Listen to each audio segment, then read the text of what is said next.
사람의 인격과 성품은 그 사람의 말을 통해서 나타난다고 합니다. 예수님께서도 마음에 품고 있는 것들이 많은 것들이 말을 통해서 나타난다 이렇게 말씀을 하셨습니다. 소크라테스라고 하는 헬라의 철인은 말하라. 그러므로 내가 너를 보게 하라고 말한 적이 있습니다. 다시 말해서 이 말이라고 하는 것은 우리 인간들의 성품을 나타내는 도구가 된다는 것입니다. 이는 특별히 우리가 하나님에 대해서 말할 때 더 정확하게 나타납니다. 사람들이 하나님의 이름에 대해서 어떻게 말하는가를 보면 우리는 그 사람의 진정한 인격과 성품에 대해서 정확하게 판단할 수가 있다라고 하는 것입니다.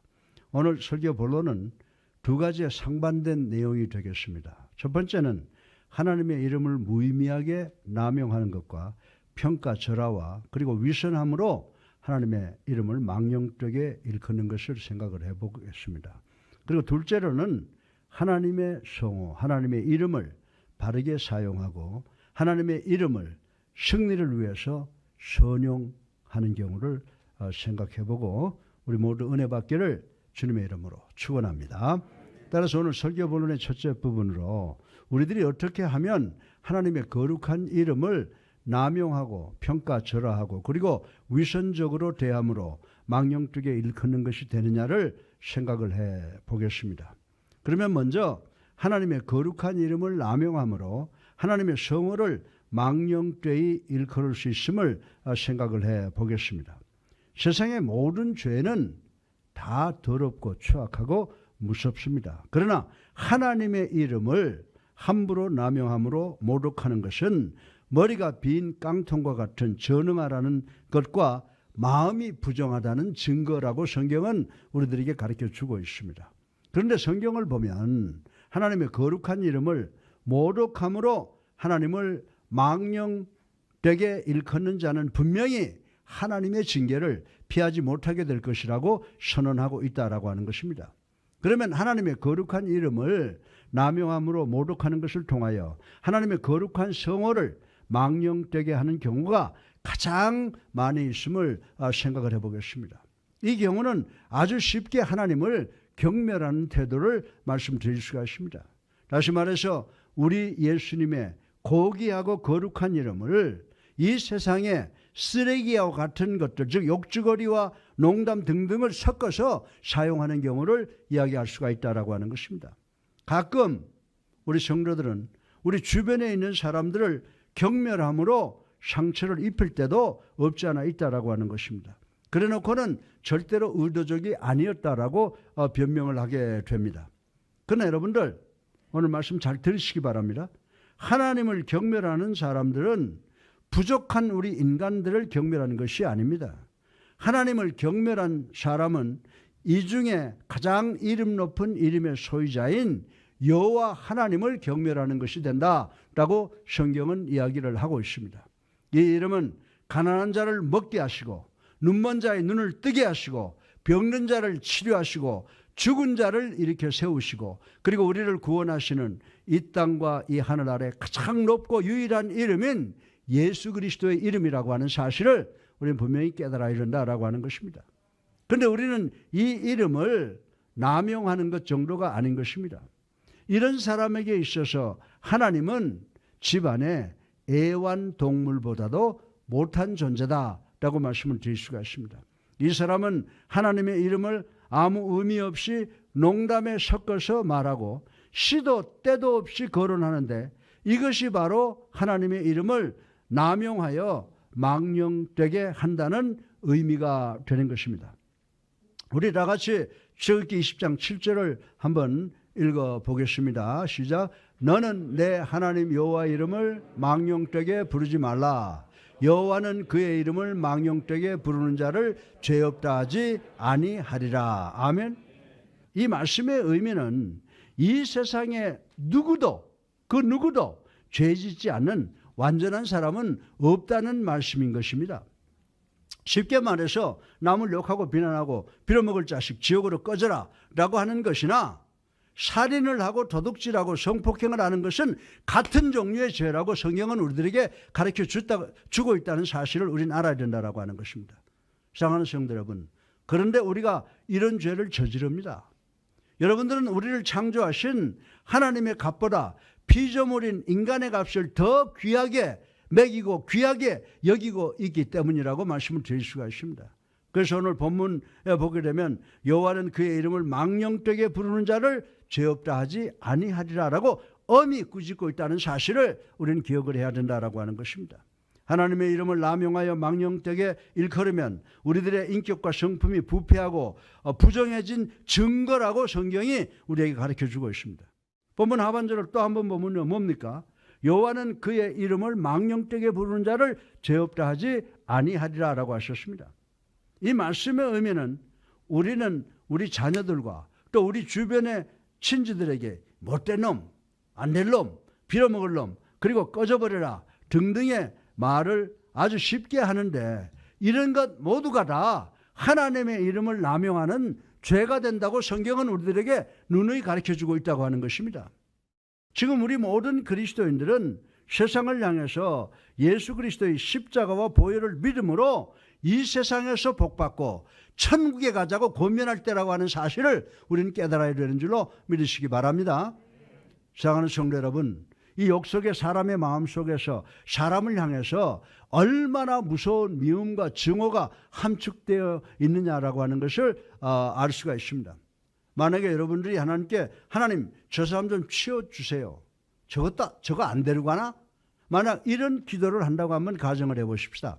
그러면 여러분은요, 하나님께서 한 번도 해보신 일이 없고 앞으로도 절대로 하시지 않은 일을 요구하고 있다는 사실을 우리는 알아야 된다고 하는 것입니다.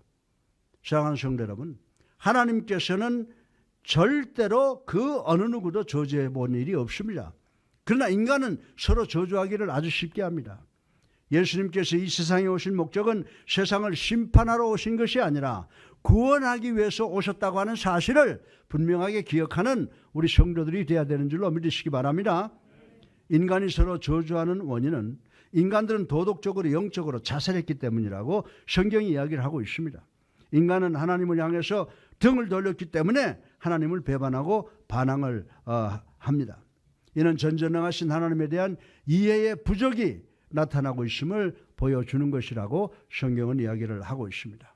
사랑하는 성도 여러분, 하나님의 이름을 남용하는 것은 부정한 일이며 이 아주 바보스러운 멍청한 깡통들, 바보들이나 하는 것이라고 성경 잠언서에 기록이 되어 있습니다. 여기서는 인간들이 하나님의 이름을 남용하는 죄를 변명하거나 정당화시키려는 의도는 전혀 없습니다. 그러나 인간이 어느 종류의 죄이든 간에 죄를 짓게 되면 반드시 그 보응을 받게 된다는 사실을 우리는 깨달아야 된다고 하는 것입니다. 인간들이 도둑질을 하면 도둑질을 한 것을 갖게 되어 있습니다. 인간들이 성추행을 하게 되면 탐욕의 열매를 맺게 됩니다. 인간이 살인을 하게 되면 복수를 당하게 되어 있다라고 하는 것입니다. 그러면 여러분은 인간이 하나님의 성호를 남용하여 인간을 저주하면 얻는 게 뭐라고 여러분들 생각하십니까? 그것은 인간에게 하나밖에 없는 하나님의 징계를 받게 된다는 것입니다. 따라서 이 하늘 아래서 우리의 창조주이신 하나님의 이름을 남용할 이유는 절대로 없다는 사실을 명심하시는 여러분들이 되시기를 주님의 이름으로 축원합니다. 그리고 하나님의 거룩한 이름의 값을 평가절하시킴으로 하나님의 성호를 망령되이 일컬음을 생각을 해보겠습니다. 하나님의 이름을 평가절하는 경우는요, 고귀하고 거룩하고 영광을 받아야 될 하나님의 이름을 바보들이 지저분한 농담으로 그리고 조롱거리로 삼는 경우를 의미하는 것입니다.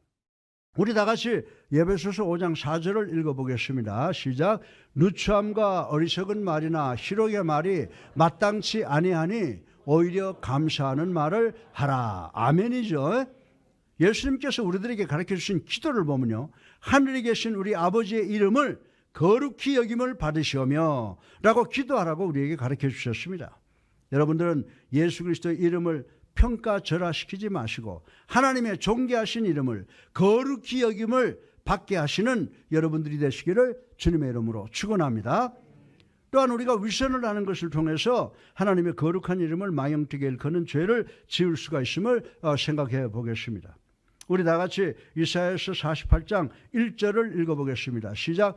야곱의 집이여 이를 들을지어다. 너희는 이스라엘의 이름으로 일컬음을 받으며 유다의 허리에서 나왔으며 여호와의 이름으로 맹세하여 이스라엘의 하나님을 기념하면서도 진실이 없고 공의가 없도다. 아멘. 이스라엘 사람들은요, 하나님의 이름 위에 맹세했습니다. 그들은 하나님의 이름 앞에서 진리와 의를 이루기 위해서 최선의 노력을 다한 사람이라고 말씀을 드릴 수가 있습니다. 사랑하는 성도 여러분, 이 위선이라고 하는 것도 하나님의 이름을 망령되게 일컫는 것이라고 성경은 지적을 하고 있습니다. 요즘에 많은 진보주의적 목회자들이 목회를 직업으로 알고 들어와서 먼저 그리스도인이 되기를 거부하는 일이 있다는 놀라운 사실을 여러분들이 경험한 적이 많이 있을 줄로 압니다. 그리스도인이라 하면 예수 그리스도의 이름을 자신들의 것으로 소유하기를 원하는 사람들에게 붙여진 이름이라고 하는 것을 우린 잘 알고 있습니다. 그러나 가짜 그리스도인들은 하나님의 이름을 위선으로 거짓으로 대하는 죄를 범하게 되는데, 이는 하나님의 이름을 망령되게 하는 것으로 하나님의 저주를 받게 된다고 오늘 본문은 이야기를 하고 있습니다. 그런데 우리 마태복음 6장 7절에 보면요, 이런 말씀이 기록되어 있습니다. 또 기도할 때에 이방인과 같이 중언부언하지 말라. 그들은 말을 많이 하여야 들으실 줄 아느니라, 생각하느니라 라고 말씀을 했습니다. 이단들이 머리에 고장난 녹음기를 달아놓은 것처럼 청산유수로 했던 말 또 하고 또 하는 경우가 많습니다. 이렇게 하면서 자기들은 하나님께 기도했다고 생각하는 사람들이 많이 있다라고 하는 것입니다. 중언부언하는 반복적 기도에 대하여 본문 하반절에 너는 내 하나님 여호와 이름을 망령되이 일컫지 말라라고 주의를 주시고 계십니다.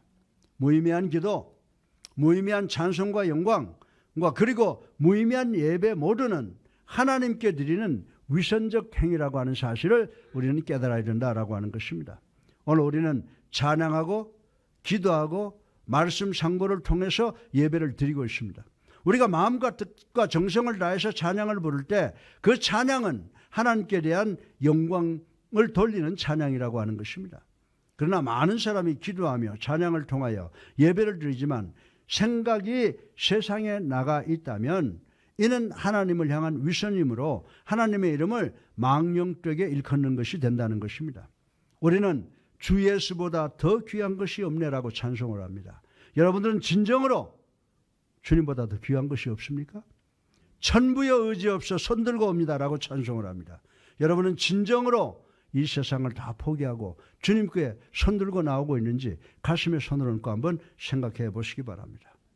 만약에 여러분이 무의미하게 기도하고 무의미하게 찬양한다면, 그리고 무의미하게 예배를 드린다면 여러분이 드리는 모든 것이 위선이 되고 여러분은 하나님의 이름을 망령되게 부르고 있는 것임을 깨닫는 우리 모두가 되시기를 주님의 이름으로 축원합니다.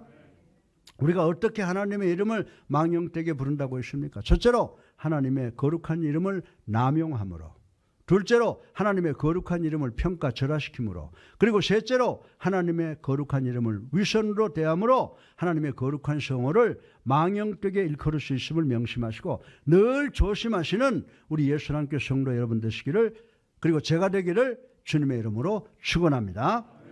그러면 두 번째로 마지막으로 하나님의 거룩한 이름을 세우고 선용함으로 승리하는 것을 생각해 보겠습니다. 어떤 명령이라도 면밀히 분석을 해보면 모든 부정적 명령 안에는 긍정적 명령이 있음을 알 수가 있습니다.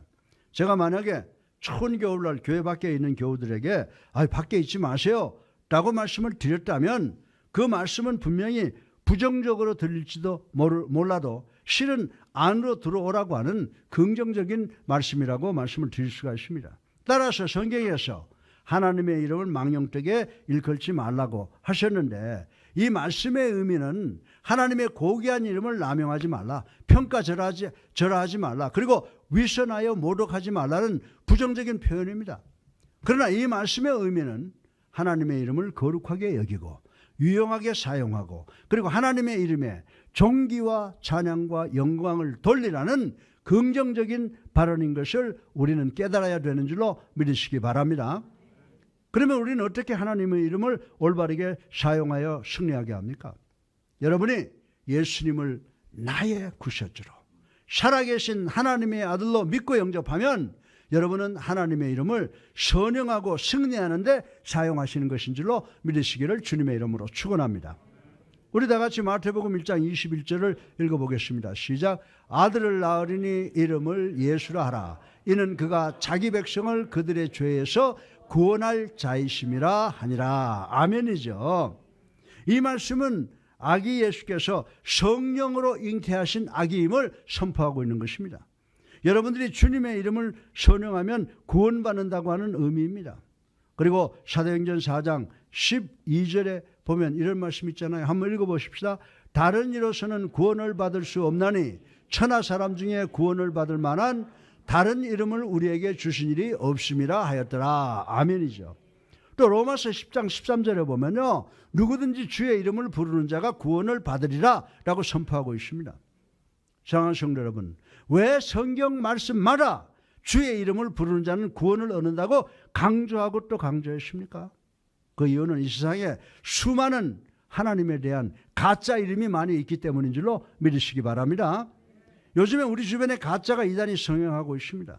우리 기독교에도 그리고 하나님과 예수님을 표면상으로 내세우는 많은 목사들과 교회들이 예수님의 구주성과 신성을 부정하고 예수님을 불교의 보살과 같다고 주장하는 이단 목회자들이 넘쳐나고 있다는 사실을 우리는 깨달아야 된다라고 하는 것입니다. 저는 이런 대상들을 향해서 예수님은 우리들의 구세주이시며 살아계신 하나님의 아들이십니다라고 목이 터지도록 외치고 있습니다. 사랑하는 성도 여러분, 우린 예수님만이 나의 구주라는 사실과 예수님만이 나를 죄와 사망의 권세에서 살리신 하나님이라는 사실과 예수님만이 부활하시고 예수님만이 우리의 구원을 위해서 재림하실 하나님이라고 하는 사실을 우리는 반드시 믿고 선포해야 되는 줄로 믿으시기 바랍니다. 여러분들은 이 사실을 기쁘게 그리고 감동과 흥분으로 받아들이십니까? 아멘. 예수님의 이름은 이 성경 안에 나타나시는 유일한 하나님의 이름이라고 하는 것입니다. 그래서 로마서 10장 13절에 누구든지 주의 이름을 부르는 자는 구원을 얻으리라고 선포하고 있습니다. 이 말씀은 인간의 입으로 부를 수 있는 가장 귀하고 아름다운 이름이고 믿고 의지할 수 있는 유일한 이름이라고 하는 것을 우리는 반드시 기억을 해야 된다고 하는 것입니다. 우리 다 같이 요한복음 14장 13절을 한번 읽어보겠습니다. 시작. 너희가 내 이름으로 무엇을 구하든지 내가 행하리니. 아멘. 이 말씀의 의미는요, 예수님의 이름에 뭐가 있다는 이야기입니까? 권능이 있다는 말씀인 줄로 믿으시기 바랍니다. 예. 여러분 이 사실을 믿습니까? 이 말씀의 의미가 무엇입니까? 우리 성도들은 누구의 말씀으로? 그리스도의 말씀으로 살아야 되고, 목회자들은 그리스도의 말씀으로 설교해야 되고, 그리스도의 말씀으로 교육해야 되고, 그리스도의 말씀으로 사역해야 된다는 말씀이라고 저는 믿어 의심치 않습니다. 이름은 권위를 상징하고 있습니다. 제가요 1969년에 처음 미국에 가서 은행 계좌를 제 이름으로 열고 난 후 난생 처음으로 내 이름을 사인을 하면 내 구자로부터 돈이 인출된다는 것을 아주 신기하게 생각했던 적이 있었습니다. 여러분이 어떤 계약서에 여러분의 이름을 사인만 하면 여러분의 책임과 권위가 나타나는 것을 경험을 했을 것입니다. 우리가 기도할 때 기도의 끝맺음을 어떻게 하죠? 예수의 이름으로 기도합니다 라고 합니다. 이 말씀의 의미는 우리의 권위로는 하나님께 기도드릴 수 없고 오직 예수 그리스도의 권위로 하나님께 기도드린다고 하는 엄청나게 중요한 의미가 있다라고 하는 것입니다. 여러분들이 기도하는 것은 예수 그리스도의 권능을 위임받아서 예수 그리스도의 변호에 힘입어서 하나님께 기도드릴 수 있다고 하는 말씀인 줄로 믿으시기 바랍니다. 여러분이 예수 그리스도의 이름으로 말하고 예수 그리스도의 이름으로 일하고 예수 그리스도의 이름으로 기도하고 예수 그리스도의 이름으로 가르치고 예수 그리스도의 이름으로 예배를 드리는 줄로 믿으시기 바랍니다. 또한 이 이름은 예수 그리스도의 권위를 나타낼 뿐만이 아니고 예수 그리스도의 특성을 나타내고 있습니다. 여러분들이 이강평이라고 하는 이름을 보면 제 특성이 어떤가라고 아마 생각을 해보게 될 겁니다. 그래서 우리가 성경 구약을 보면요, 이 자식을 낳으면 좋은 이름을 지어주려고 부모들이 노력한 그 노력을 우리가 볼 수가 있습니다. 우리나라의 전통에도 좋은 이름을 지어주는 것은 그 아이가 앞으로 좋은 인성과 성품을 갖기 원하는 마음에서 부모들이 장명소에 가서 비싼 돈을 주고 이름을 지어오는 경우가 있었다고 하는 것 우리가 잘 알고 있습니다. 따라서 내가 예수 그리스도의 이름으로 산다라고 하는 말의 의미는 내 인격과 성품이, 특성이 예수 그리스도의 성격과 특성에 접붙임바되어서 예수 그리스도의 삶을, 닮은 삶을 살고 싶다는 중요한 의미를 가지고 있다는 사실을 우리는 알아야 된다고 하는 것입니다. 우리 다 같이 마태복음 28장 20절을 한번 읽어보겠습니다. 시작. 내가 너희에게 분부한 모든 것을 가르쳐 지키게 하라. 볼지어다 내가 세상 끝날까지 너희와 항상 함께 있으리라 하시니라. 아멘이죠. 설교하면서 하나님의 말씀을 떠나서는 할 수가 없는 거예요. 정말 이 하나님의 말씀은 예수님께서 이 권위를 믿는 모든 그리스도인들에게 주는 것이라고 하는 사실을 우리는 알아야 되는 줄로 믿으시기 바랍니다. 우리는 연약하여 늘 의롭게 살지도 못하고 말씀대로 살지도 못합니다. 때때로 죄를 짓습니다. 그리고 내가 죄를 지었다는 사실 때문에 죄책감에 빠져서 고민하고 좌절하고 삽니다. 그러나 우리의 연약함을 감싸주시는 예수님께서 우리를 보호하시며 우리를 대신해서 기도하시니 죄로 인해서 절망할 필요가 없다고 저는 여러분들에게 말씀을 드리고 싶습니다. 그럼 우리가 해야 될 것이 무엇입니까? 우리가 해야 될 것은 회개하고 다시는 죄를 짓지 않도록 더욱 주님의 도움을 구하는 것인 줄로 믿으시기를 주님의 이름으로 축원합니다. 따라서 우리가 사는 것도 죽는 것도 예수 그리스도의 이름으로 하나님을 섬기기 위해서 사는 것입니다. 그리고 우리가 사는 것도 하나님의 영광을 위해서 사는 것입니다. 예수 그리스도의 이름을 올바르게 사용한다는 것이 바로 이런 의미라고 전 여러분들에게 말씀을 드리고 싶은 것입니다. 사랑하는 성도 여러분, 제가 여러 가지로 부족하죠. 성질도 개떡 같고 그렇습니다. 그러나 한 가지는 성경 말씀 지키고 이단과 목숨 걸고 싸우겠다라고 하는 것은 아마 누구보다 약하지 않을 것이라고 생각을 합니다. 여러분들, 제가 가장 원하는 말이 무엇인지 아세요? 여러분들이 오늘 제 설교를 듣고 우리 목사님 오늘 설교 참 잘하셨네. 목사님 설교 참으로 좋았어. 우리 목사 참으로 훌륭한 목사야 라고 하는 말보다는 오늘 우리 주님한테 은혜 많이 받고 가네. 우리 주님 말씀을 받고 은혜 받았는데 우리 주님 참으로 감사하신 분이셔 라고 주님을 찬양하며 그리고 교회를 떠나가기를 간절히 바라고 있습니다. 예수 그리스도의 이름이 이 어려운 세상을 살아가는 여러분과 나를 위로하고 여러분과 나에게 지혜와 명철을 주시어 우리가 가지고 있는 모든 문제와 고난을 해결하여 평안케 해줄 줄로 믿으시기 바랍니다. 그런데 그 중에서 가장 중요한 것은 천국에 대한 소망이에요. 믿으시면 아멘 하세요. 그 중에 가장 중요한 것은 천국의 소망을 주시는 것입니다. 그러므로 어디를 가든지 예수 그리스도의 이름으로 가시기를 주님의 이름으로 축원합니다. 예수 그리스도의 이름으로 봉사하고 헌신하시기를 주님의 이름으로 축원합니다. 예수 그리스도의 이름에는요, 사탄의 능력을 떨게 하는 초자연적 권능이 있습니다. 우린 예수 그리스도의 이름으로 헌신하고 봉사할 뿐만이 아니라 우린 예수 그리스도의 이름으로 삶의 안정과 평안을 얻을 수가 있다라고 하는 것입니다. 아무리 두렵고 고통스러워도 예수 그리스도의 이름을 생각하면 우리들에게 주님이 주시는 참 평안이 있다는 사실을 믿어야 되는 줄로 믿으시기 바랍니다. 그리고 우리는 예수 그리스도의 이름으로 구원받습니다. 이런 이해가 바로 예수 그리스도의 이름을 올바르게 사용하는 것입니다. 예수 그리스도의 이름으로 우리들의 연약을 커버할 수 있다는 사실이 기쁜 일이 아닙니까? 예수 그리스도의 이름을 소유하고 예수 그리스도의 이름 안에 안정을 취한다는 것이 얼마나 기쁩니까? 가장 거룩한 이름, 귀중한 이름, 아름다운 이름, 좋은 이름인 줄로 믿으시기 바랍니다. 여러분들이 유혹으로 고통을 당하면 이 예수 그리스도의 이름이 여러분을 그 유혹으로부터 자유케 하실 것입니다. 예수 그리스도의 이름 안에 기쁨과 즐거움과 안정과 미래에 대한 소망이 있습니다. 예수 그리스도의 이름은 대단히 강한 권능이 있음을 믿으시고 예수 그리스도의 이름을 높이시는 우리 성도님들 되시기를 주님의 이름으로 축원합니다.